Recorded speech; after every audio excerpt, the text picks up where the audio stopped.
I don't know who I came to talk to today, but I feel a stirring in my spirit. Somebody in this room has been wounded, betrayed, talked about, lied on, misunderstood, used, and just when you thought you could breathe again, the hurt came back like a knife in the same old spot.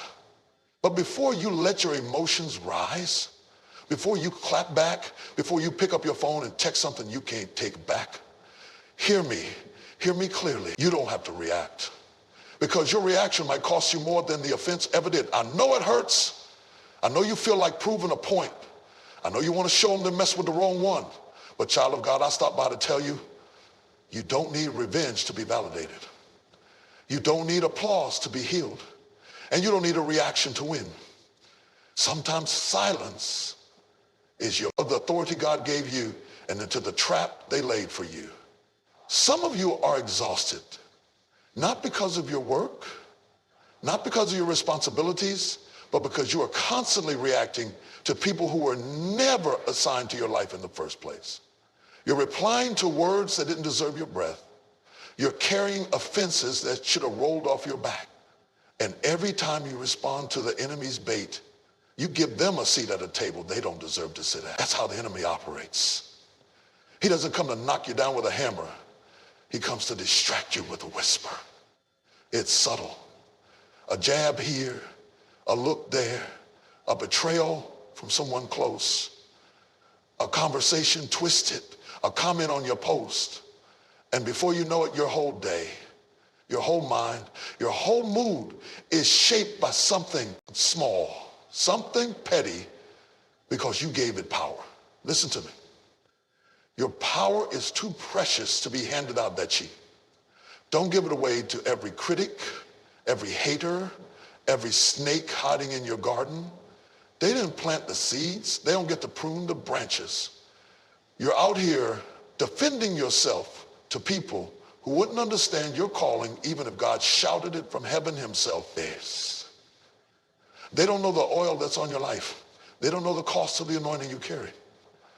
And here you are trying to explain yourself to people who were never meant to get the blueprint of your purpose. Stop giving them access.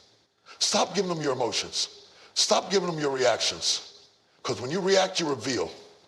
You reveal where you're still wounded. You reveal what still bothers you. You reveal where the No, baby, we're not doing that anymore. We're not lowering our voice to match their noise. We're not stepping down from our peace to prove a point. Let them say what they want. Let them assume what they will. Let them misjudge, misunderstand, and mislabel. God knows the truth. And when God knows, that's enough. When Jesus stood before Pilate, falsely accused, misrepresented, lied on by the very people he came to save, he didn't react. He didn't clap back. He didn't perform for their approval, because silence can be louder than any speech. Sometimes silence is your weapon. It says, I know who I am. I don't need to defend it. My Father already justified me. That's the level of maturity I'm calling you to. A level where your identity isn't shaken by insult, where your assignment isn't delayed by offense, where the enemy can keep pressing until you snap, but when you stand still, when you stay silent, when you walk away with your head held high, you confuse the devil. You take away his favorite toy, your attention. Some people don't hurt you because of something wrong with you. They hurt you because of something right with you. Your peace irritates their chaos.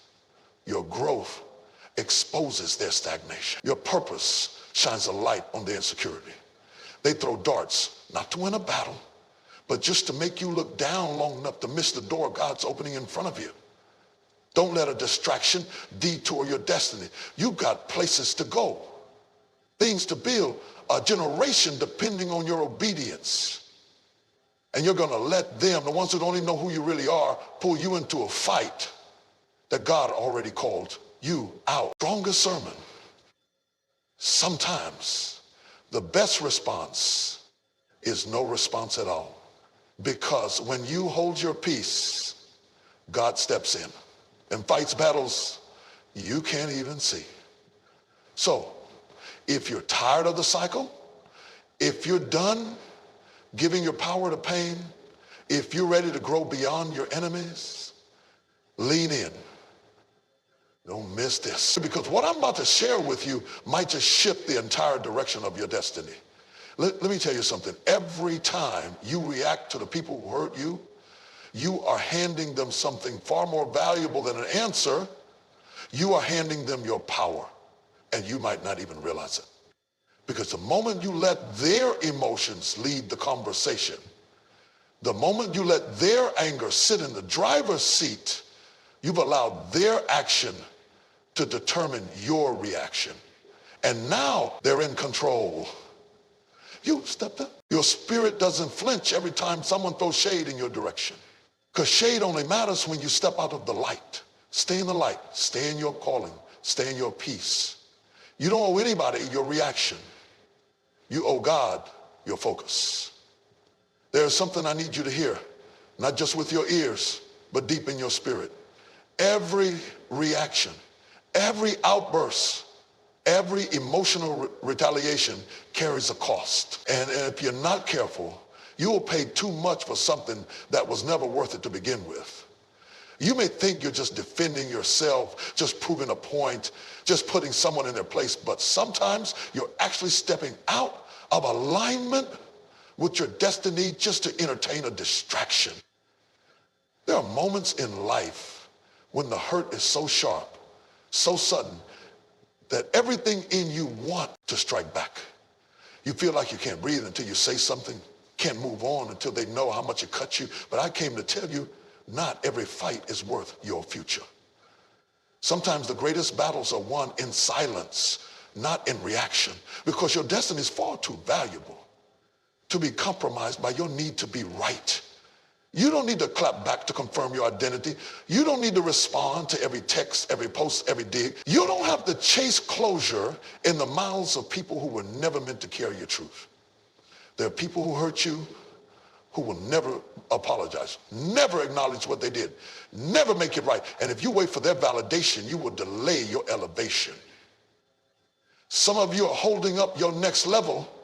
He also gives you the grace to outgrow what tried to kill you. But here's the thing. Grace doesn't shout. Grace doesn't clap back. Grace doesn't argue. Grace walks forward. Grace keeps building. Grace says, I don't need to fix the lie. I just need to keep living in the truth. Because the truth will outlive the rumor. The truth will survive the slander. And the truth will protect your purpose better than your words ever could. Do not let your emotions write checks your purpose can't cash. Sometimes the greatest test isn't what they do to you, it's how you handle it. Will you respond with fire, or will you stay focused on the flame God put inside you? Because God will test your silence before he trusts you with influence. He will test how you handle insult before he releases impact. Some of y'all are asking for the throne, but you're still too reactive to sit in your seat. David was anointed to be king, but before he wore the crown, he had to walk through caves. He had to endure spears being thrown at him. And he had every chance to strike back at Saul, but he didn't. He said, I won't touch what God anointed, even if it's trying to destroy me. That's not weakness, that's strength. That's maturity. That's destiny talking. God is trying to grow you up so he can take you up. But if you keep reacting to small things, you'll miss the big thing he's preparing you for. Some reactions feel good in the moment, but cost you momentum in the long run. Don't trade your future for 5 minutes of satisfaction. Don't lose your favor over a temporary feeling. Don't let a moment of heat cost you years of harvest. You're better than that. You're bigger than they called you out of. You're asking God to promote you, but you're still stuck trying to prove something to people who don't even belong in the next chapter. You keep asking God, why is the door not opening? And he's saying, because you're too busy reacting to what I already told you to walk away from. Look at Joseph, betrayed by his own brothers, sold into slavery, thrown in prison, and when he finally got elevated, when he stood in power, he could have crushed him. He could have punished him, but he didn't. Because Joseph understood, my destiny is bigger than my pain. He didn't let the past poison his future. He didn't let the betrayal break his assignment. He stood in purpose, not pettiness.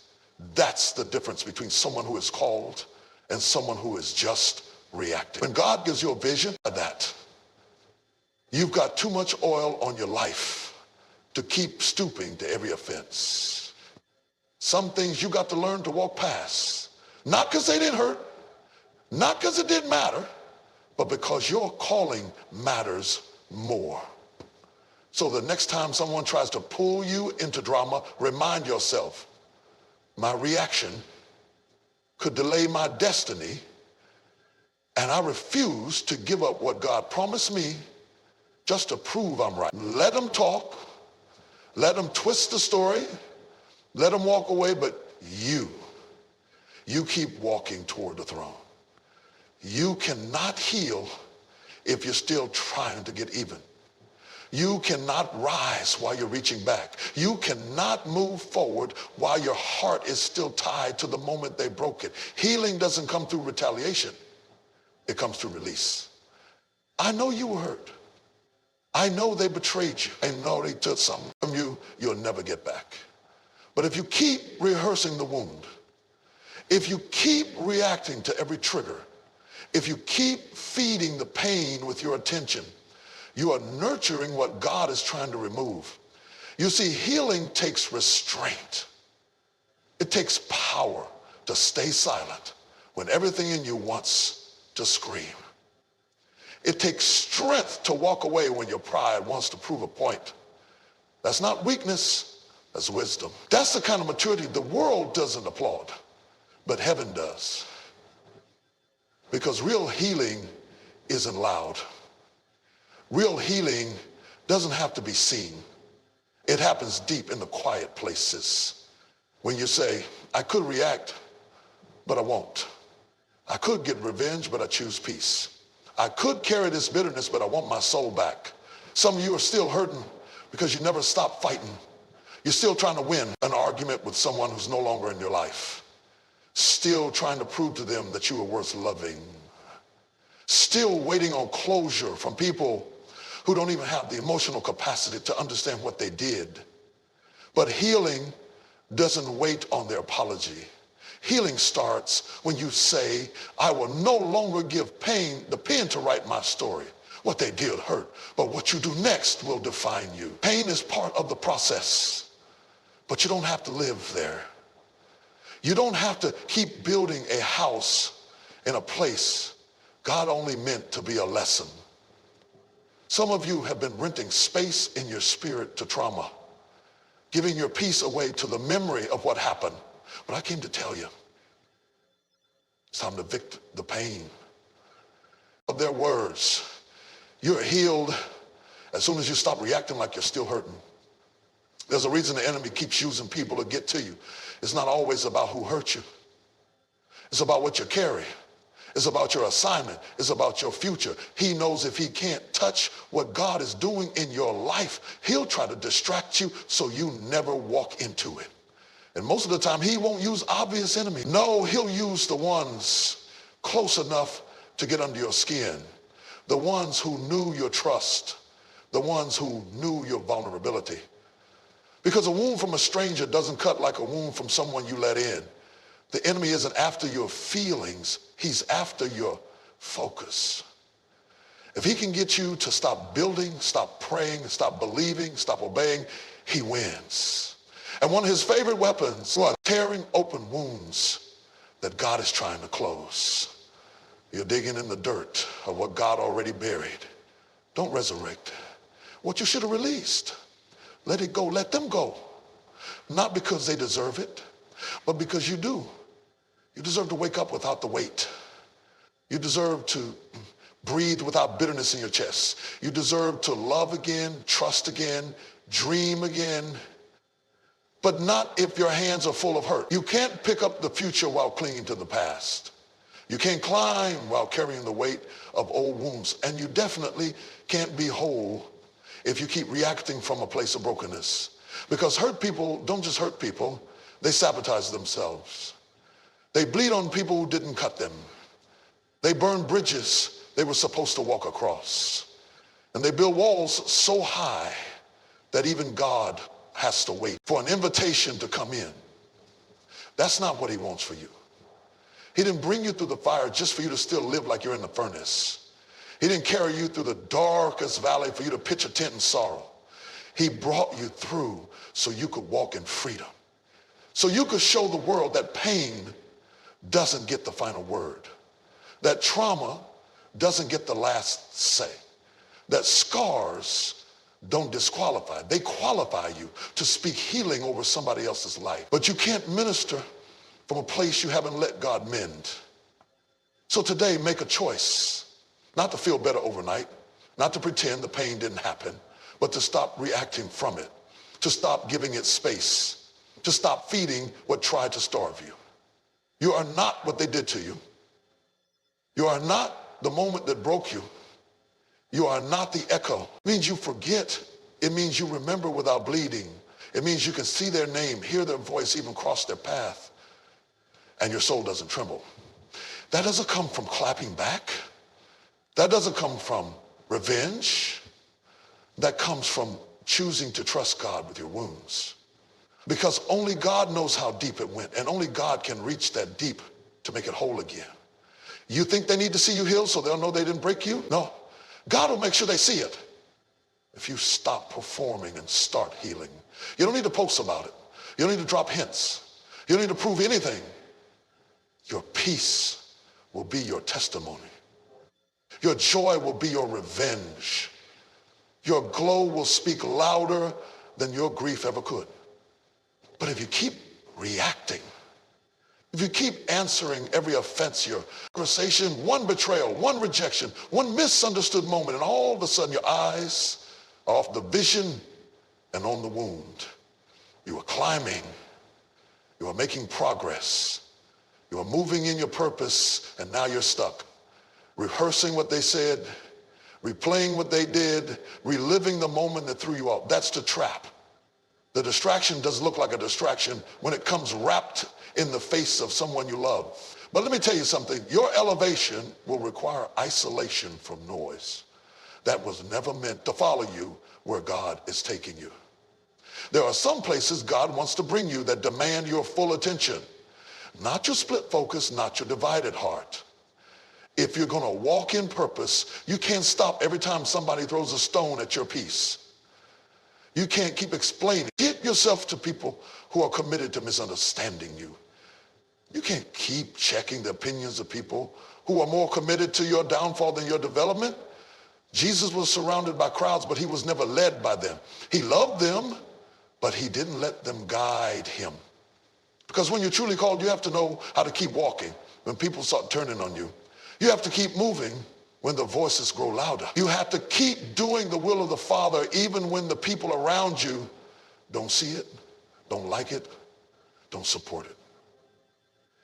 And hear me, some of the hurt you've been through lately, some of the betrayal, the gossip, the silence from people you thought would show up is not punishment, it's preparation.